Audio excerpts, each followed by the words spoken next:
Hello, everyone, and welcome to a special bonus episode of the Where in the Park podcast.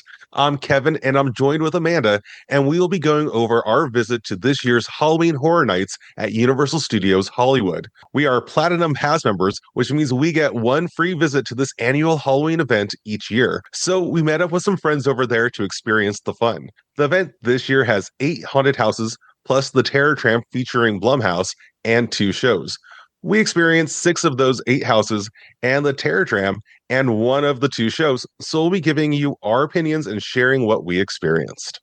Yeah, so we're going to be breaking down our list from the least favorite all the way down to the most favorite. Going from number 8 to number 1. We will share not only the names of everything, but what the description is based off of the Universal Hollywood website, our rating out of 10, and why we gave it that rating. So let's start off with number 8 on our list, and that is the Chainsaw Man show. So the description for this one is lose yourself in a wild original storyline as anime characters Dingy, Aki, and others battle the Halloween Horror Nights devil. This was at the DreamWorks Theater. It's an anime show.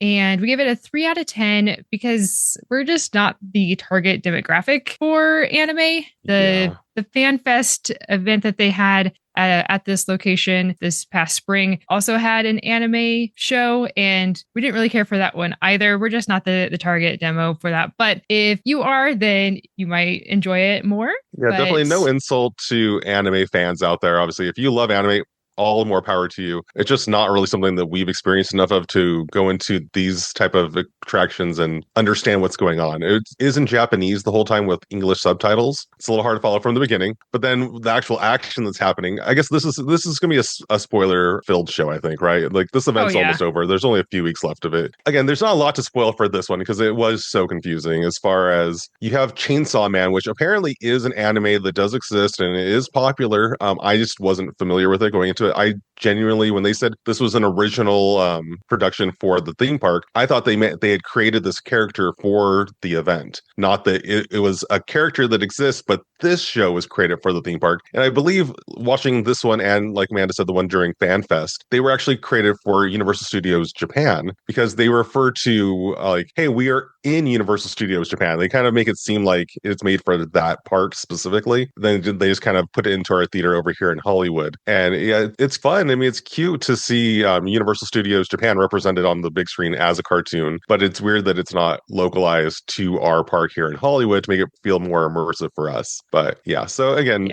it went kind of slow to, like for both of us, and it didn't really utilize the theater to its full effect. Of course, we were sitting kind of in the back, so you can see like water effects were happening like in seats in front of us, but it didn't really affect us. So it was just kind of it was a weird show, and I still don't get what was happening and the danger that we were in. But yeah, the storyline was a little off for me. Some of the scenes really dragged on, and we're not really sure how Chainsaw Man got his powers. He didn't have the chainsaws at the start of the show. So for those who are not familiar with the character, I felt very lost. Like, oh, all of a sudden he has these powers. He should have had those 20 minutes ago. Really done some more damage. But again, I like that they are trying new things and incorporating some other demographics into the mix.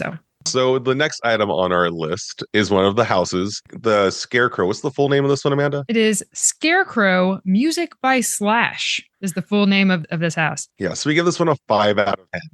And the music was nice, but it was all very loud. I don't know if I'm just getting way too old for these things or something. But walking through, I'm like, it's kind of loud in here. And then the visuals weren't all that exciting. It was just, you had scarecrows and you had the occasional crow and the occasional person killed by corn. I'm not really sure. It was a lot of corn. It was a little odd. Yeah. Yeah.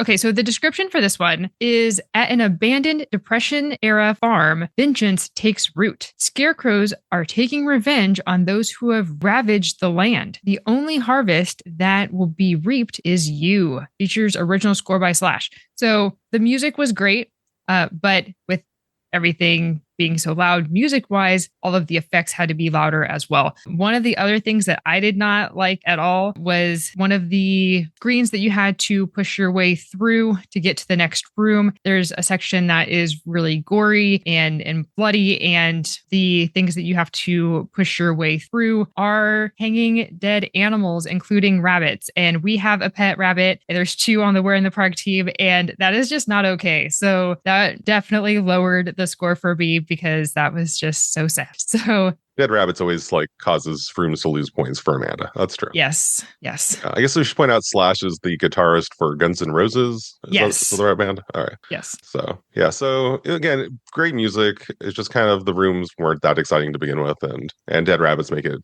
lose some points too. So again, 5 out of 10 from the We're in the Park team. Anyway. Yeah. So number 6 is WWE: The Horrors of the Wyatt Six. This is described as go head to head with the Wyatt Six as they lure you through the ominous doorway to their shadowy realm. You're about to meet your match. So we gave this a 6.5 out of 10. I thought the effects were really good. This was a dedication to part of the team. So you could see that there were different characters. They were paying homage to the wrestler who had passed away. Other than that, I wasn't really entirely sure of the storyline. I don't know if it was just because we're not part of the WWE demographic either or what, but it scored a little higher for me just because of the production value. There were some good effects in there. And yeah, so it was just okay.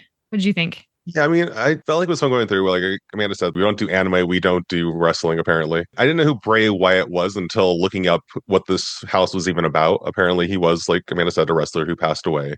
And yeah, it was a sweet dedication for him at the very end of it. Apparently, he was designing this house or had ideas for this house before he passed away. So it's nice that they put it into the park. Obviously, back when they were designing this, the WWE I think it currently is still on Peacock, but it's switching over to ESPN next year. So I don't expect another WWE house anytime in the near future, but we'll have to wait and see on that. But yeah, it didn't feel like any wrestling was actually kind of depicted in this house. So if you don't know any wrestling, I don't think that's going to really affect your ability to enjoy this house. Because again, it looked really cool in there. It had, like Amanda said, good effects. But as far as like, I guess we said spoiler filled. So they had like those like mirror kind of setups. So as you're walking by, you kind of see yourself, but then like the drops down and moves to the side. I'm not sure. And then like a monster kind of reaches out of it and stuff. And yeah, it's pretty cool looking. Like when you go through, like it just felt like there were a lot of surprises in there I wasn't really expecting. And it was like you were going through a house. So you had like a dining room scene, you had a living room scene. There was one central character that had appeared multiple times throughout the house. So yeah. So again, that was a 6.5 out of 10. You know, we're probably the worst people to even talking about this. We don't like anime. We don't watch wrestling. We don't even do horror movies. But here we are enjoying events at theme parks. So that's the reason why we're part of this. And the reason why we are talking about this is because, as you know, we love details and we love theme parks. And this is just another opportunity for to explore the parks in a different way and appreciate those details. So even though we are not fans of horror films or scary films or anything like that, we do appreciate all of the detail and hard work that goes into putting these productions together. So we 100%. We appreciate you guys. Yeah.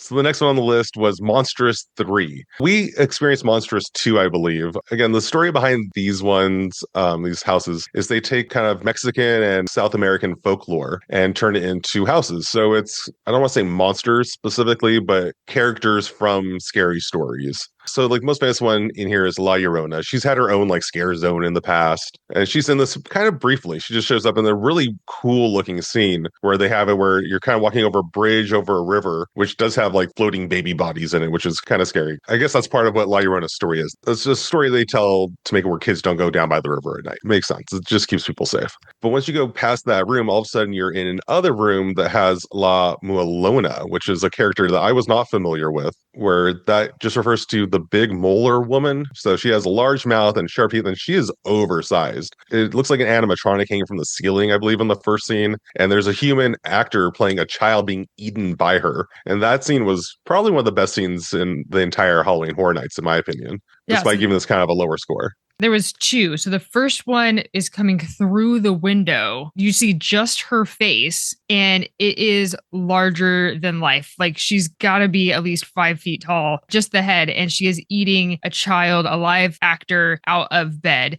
And then the next room, she's hanging from the ceiling. That one's not a live person, but you just see the feet dangling from the mouth. Yeah, and But screams and stuff. that lady playing the kid in that first room, man, she was giving it her all. I don't know if she was like that the whole night, because we didn't start there either. It was kind of like in the middle of the night that we got to this house, and she was still like first take. It was like she had it all going on the line there. I looked at her, I was like, I kind of want to actually help you, but I know this is a fake event, and if I do, I'm going to get in trouble. So good luck over here. But yeah, she was amazing. She was flailing around and reaching out for people. Help me, because her legs were being eaten by this person coming through the window. So the La Muelona. Also in there, kind of peppered in, I don't know if she really had her own room, was La Ciguanaba, which is the horse face lady creature. I'm not really sure what her full story is, but she was terrifying. Like she had kind of like a rotting horse face going on in a lot of these rooms. And she just kind of popped up to scare you every once in a while. A lot of the good jump scares were probably from this lady. At different points throughout the room, all three of them are coming at you. I thought that the storyline was very, very good.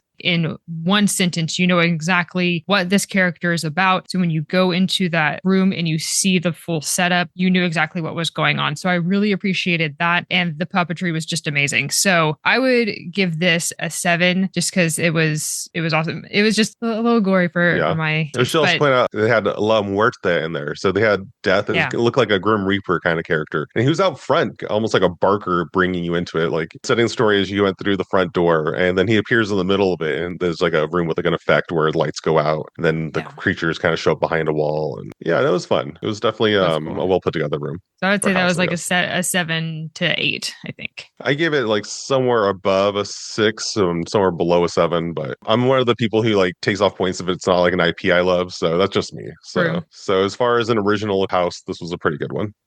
So coming in at number 4 is the Terror Tram featuring the Blumhouse. So this puts together the most terrifying Blumhouse villains of the past 15 years. So we're celebrating the 15th anniversary. We're going to face the Grabber Beyond the Grave and Megan and many more. So we had over by the Bates Motel, we had Insidious. So they had all the doors were red and characters were coming out of each of the hotel rooms. The War of the World scene had the Purge. So we were walking through there. Megan showed up a number of times because it was kind of like the friends of Megan. And yeah, she was definitely the star of this this trek, I guess, if you want to call it anything. I do want to point out that I think the website left it out because I think it's supposed to be a surprise. There was one spot in there that was based right after the Insidious section that goes by the Bates Motel. It's kind of a weird setup there with the lighting. You do go past The Exorcist, which I didn't even know Blumhouse had their own Exorcist movie. I feel like this year more than in past years, because this is not the first time they've done the Terror Tram. This is at least the 4th time I think we've done this one. And every year I feel like when we go through the part with the War of the World set, I am so busy watching out for monsters, I forget to really appreciate where I am. Because you're walking through the actual wreckage set, like you aren't on the road where the tram goes. You are walking through the set. They have walls up, so you can't really like wander through the wreckage too badly. But you're pretty close to it. Like when we got near the airplane, you could could have probably actually reached out and touched that. We did not, but you do get that close to it. So I made an effort this time to be like, wait, stop. Like ignore the monsters attacking you right now. Check out where we are. Isn't this amazing? So again, back to theme park appreciation, 100%. That they have these experiences that let you do this. I'm really glad that they're available. Yeah, I do too. And I think that's my favorite part of it as well, is going through the War of the World set. So as far as the rating out of 10 goes, Kevin, you gave it an 8. Yeah. You gave it a 7. So I think a 7.5 for the team here is fair. Yeah. I gave it a 7 because, one, I don't care for Megan at all. And the fact that she is kind of your guide through this. She's on the tram. She's on the tram as a video, just to be clear for anyone listening who hasn't gone to this event. Nothing pops out at you when you're on the actual tram. I think that's also a misconception about the Terror Tram because of the way it's named. The tram just takes you out to a spot and then drops you off. If you know that tour at all, it's right before the Bates Motel. You get let off, and then you walk through the Bates Motel area, hook up around in front of the actual house from Psycho, which we did a photo up there with Norman Bates who's hanging out. So that was a lot of fun too. Yeah. And then you walk through the War of the Worlds set, and then they pick you up. In years in the past, you'd also walk through the Jupiter's Claim set they have from the movie Nope. But this year, that was not open for walking through. So we were picked up right after the War of the Worlds set. And yeah, I mean, it's an amazing opportunity that they give people to do that. I don't mind Megan. She's silly enough. No, There were some really good Megan actresses talking about that's people who true. were giving it their all. Like Yes. there was one spot when you were walking by and it was a pre-recorded Megan audio, but the woman playing Megan, like her mouth was like lip synced with it perfectly. I don't know how often that thing played. I'm guessing it was like every second it was restarted again.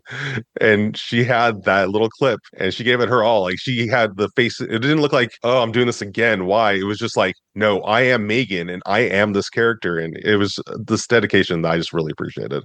I think that's probably where I got my extra point on there. It was just how the people in this area just seemed like they were so dedicated to this performance that they were doing. Yes, I will give you that. Megan was very, very good. My favorite part about it is the purge area. I think because of one, the costumes, because you have people above you, you have people next to you, and you're in the War of the World set. I really liked that part. And the photo ops are always fun, like you mentioned, take a picture with Norman. They also have the Hollywood sign that has like a gory effect on it. So you can take a picture with that if you'd like. The rest of the walkthroughs in that area, I just didn't really care for this year. I thought there was a lot of dead space and it wasn't really as creative in terms of theming. The Insidious one, I think we were a little jaded because we went to Universal Orlando with their actual Insidious haunt. And that was so well done that seeing this version of just the Bates Motel and the different characters coming out, I was like, okay, but I'm not as like, oh my gosh.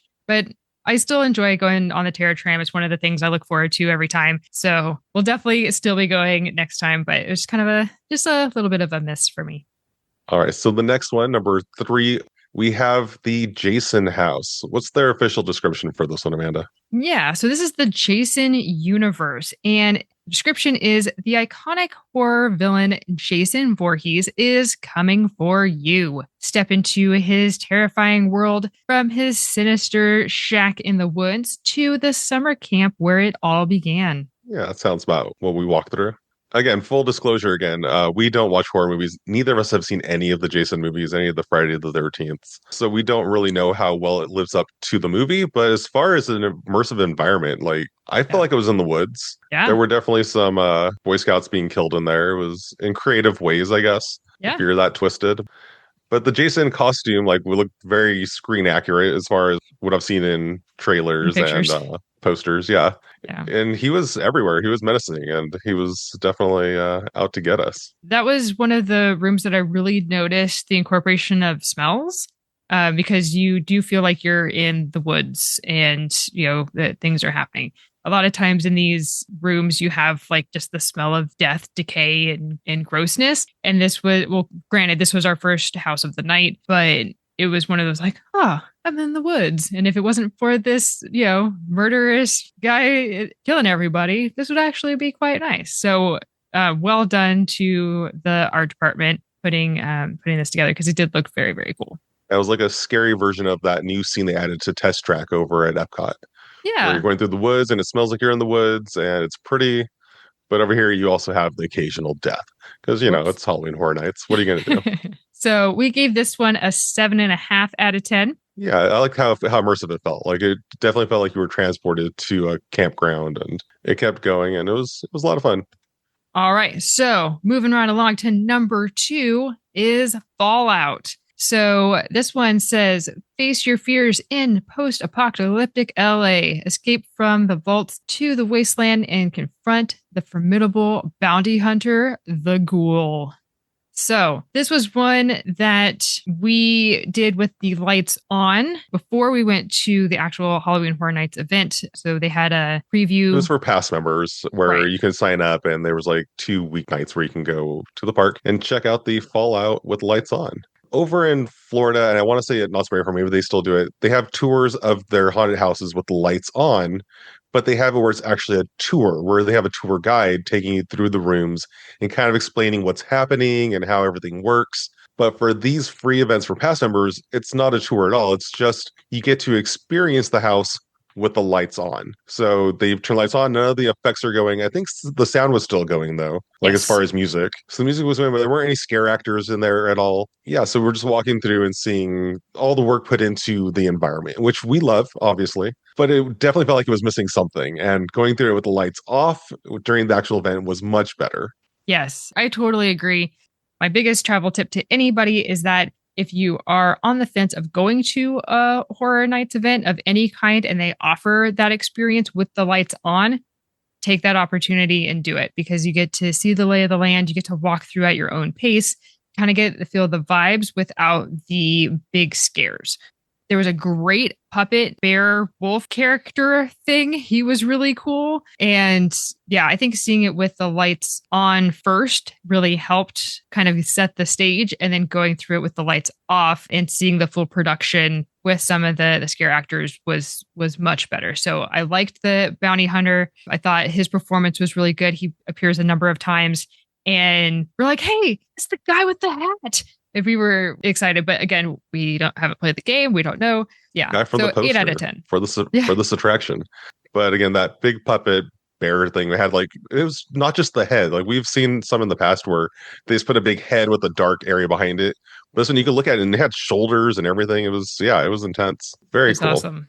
Yeah, for So, anyone who went to Universal Fan Fest, it was put into the same area where the Star Trek experience was. And so if you notice how like that one felt kind of short as well, it kind of had the same path through there, it felt like. So it still was short. But they did put a lot into that small area that they had. So so we ended up giving this an 8 out of 10, which is our second highest score of the night. And it's it's pretty big kudos for us because like Amanda said, like I personally did play like Fallout 3 for a few hours one day years ago. But other than that, I never watched the TV show on Amazon. I don't know much about this property. So I wasn't really sure exactly what I should be expecting with people in there, but the acting was good. The people were doing repeated scenes throughout it, and no, it was a lot of fun.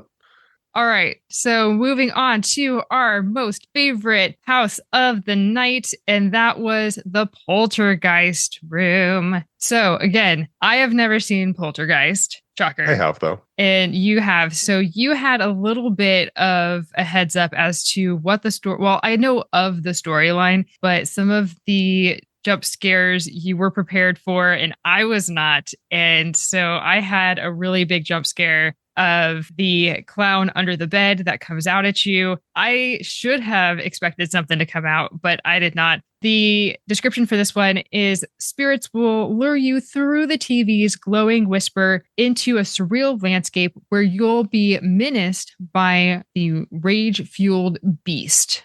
So to me, that means nothing. I don't know what that means, but Sure. I know of the little girl. I know of the TV and things happen, right?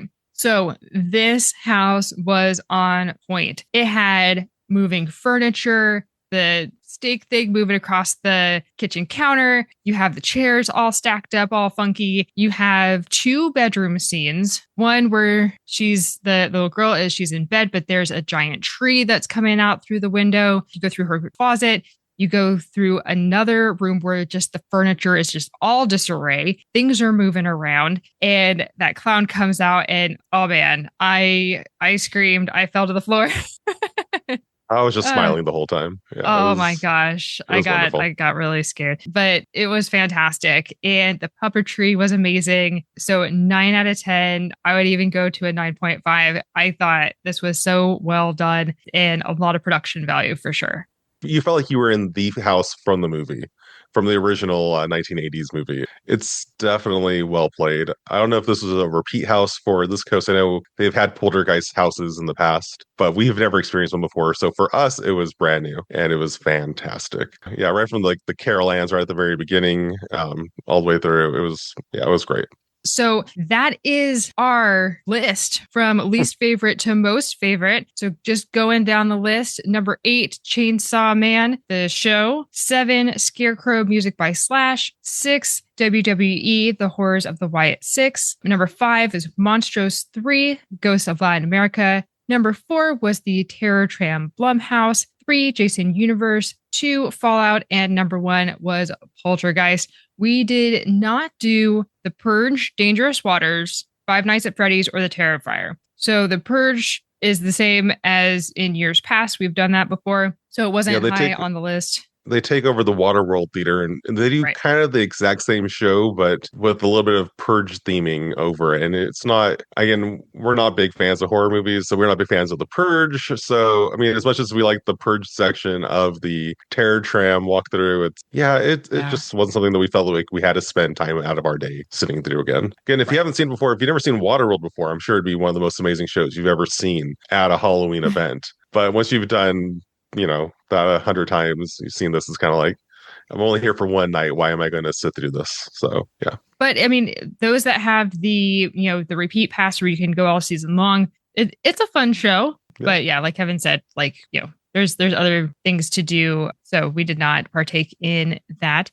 Five Nights at Freddy's, 1, we don't know the fandom, but 2 was also a 2-hour wait all night long. So it was one of those that were like, if there's time, cool, but we're not going to wait 2 hours in line or buy an express pass just to see it. So we were able to do all of the other things that we had listed with the time allotted. I do want to point out, I did want to see it just for the Jim Henson Creature Shop monsters that are in there. But we did hear kind of mixed reviews on the amount of them that there were as far as the Chuck E. Cheese style bad guys from the storyline. So, yeah, based on the mixed reviews and the long line, that's the reason why I wasn't like, we have to go wait for 2 hours to do this experience. If it was shorter, I'm sure we would have gone through there. It would have been a fine time, but yeah, we didn't get to. And then The Terrifier, I didn't really care. I didn't know that these movies even existed until this year, that they had these houses on both coasts for Halloween Horror Nights. Everyone's talking about Art the Clown like he's something that has existed. He was never on my radar as a character at all. I mean, he was fun, like walking by, because he was everywhere.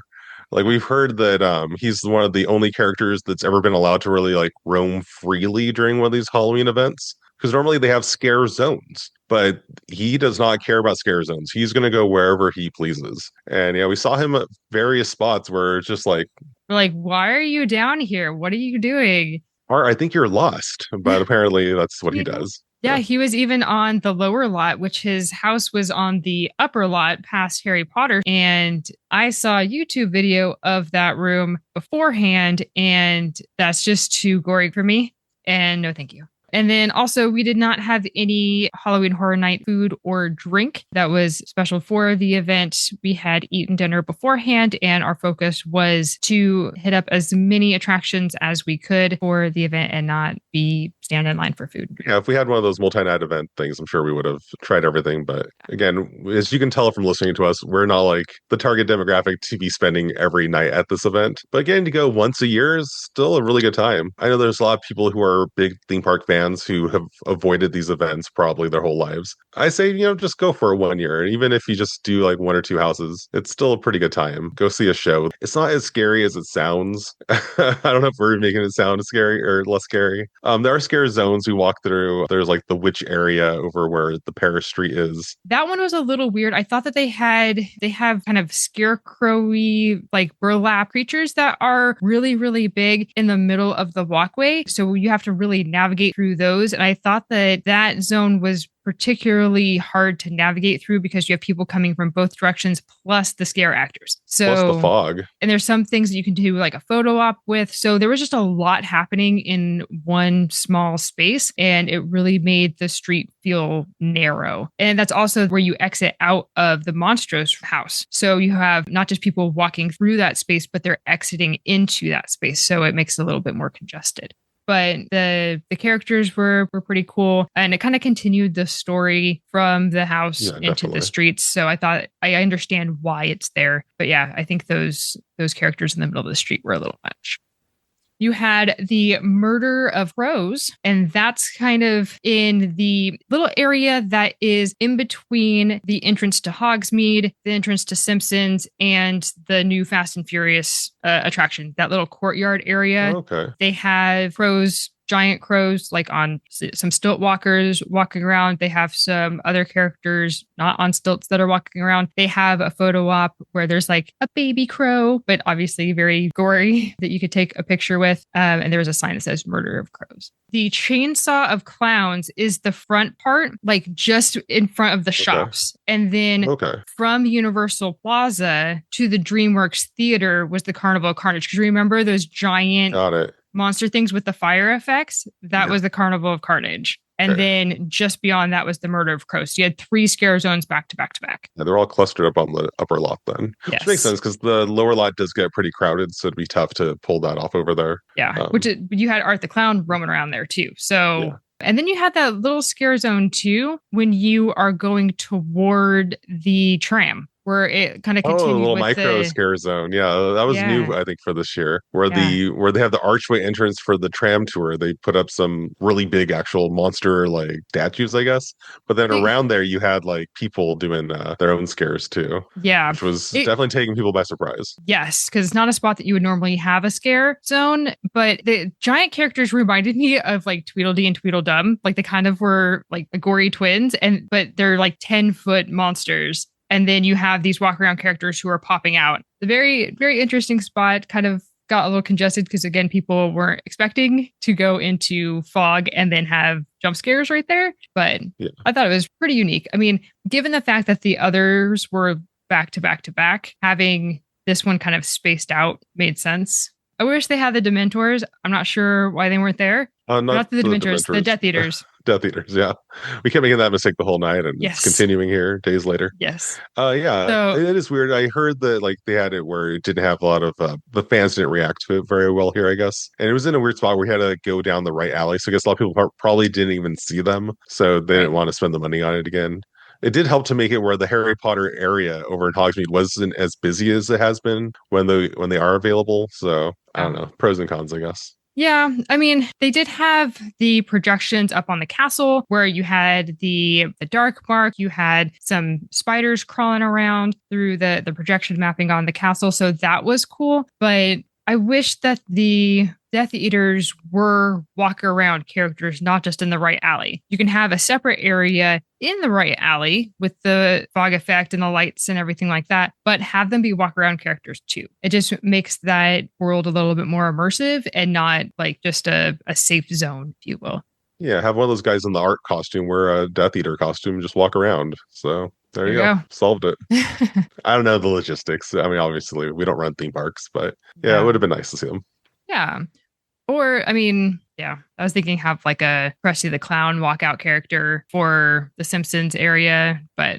Yeah, the Simpsons and Nintendo were kind of weird things where they don't really participate in the fun. Yeah, Nintendo, that whole land isn't even open for this event for anyone thinking that you'll go there and hang out in that spot.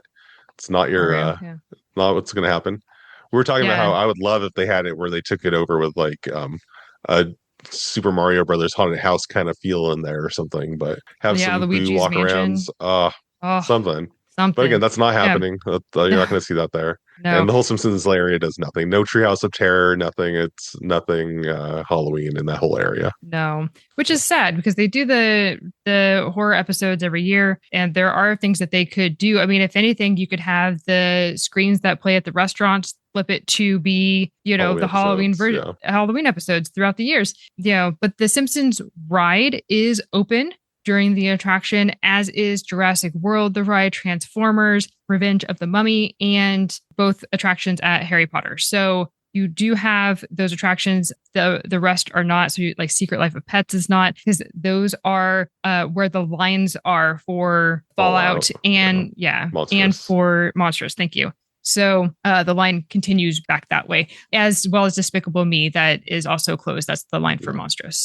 So yeah, but those 5 attractions, Jurassic World, Transformers, Mummy, Simpsons, and the 2 at Harry Potter. So those are open during the event. So that's exciting too. Obviously, Kung Fu Panda isn't running because they have the anime show playing instead with the Chainsaw Man. So yes. All right. So that concludes our wrap up of our Halloween Horror Nights 2025. If you have been to Halloween Horror Nights and you have some differing opinions, if you have any questions, definitely let us know. You can reach out to us at Where in the Park on all of your social media channels. You can also join our absolutely free Facebook group, We're in the Park Explorers, where we can continue the conversation over there. You can share your pictures, all the things.